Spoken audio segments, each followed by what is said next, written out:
ইন্না লিল্লাহি ওয়া ইন্না ইলাইহি রাজিউন।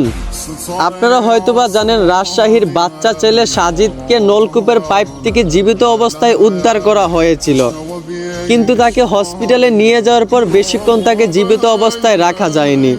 বাচ্চাটা যখন নলকূপের পাইপের ভিতরে পড়ে যায়, ফায়ার সার্ভিসের কর্মীরা প্রায় 22 থেকে 24 ঘন্টা উদ্ধারের কাজ করেও বাচ্চাটাকে উদ্ধার করতে পারেনি। তারা মাটি গর্ত করে 30 ফুট গভীরে গিয়েও বাচ্চার কোনো সন্ধান পায়নি। অবশেষে দীর্ঘ 32 ঘন্টা পর প্রায় 40 ফুট নিচ থেকে বাচ্চাটাকে নলকূপের পাইপ থেকে জীবিত অবস্থায় রক্ষা করা হয়। জীবিত অবস্থায় তাকে উদ্ধার করা হয়, কিন্তু আফসোসের বিষয় তাকে বেশিক্ষণ জীবিত অবস্থায় রাখা যায়নি। যাই হোক, সবই হচ্ছে আল্লাহর ইচ্ছা।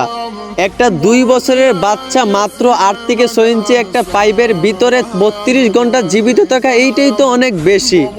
আল্লাহ চাইলে সব পারেন।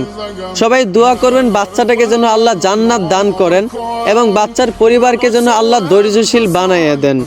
আর আমাদের সবাইকে একটু সতর্ক হতে হবে যেন যেখানে সেখানে এরকম নলকূপ পাইপের মুখ না থাকে। আশা করি বুঝতে পারছেন। ধন্যবাদ।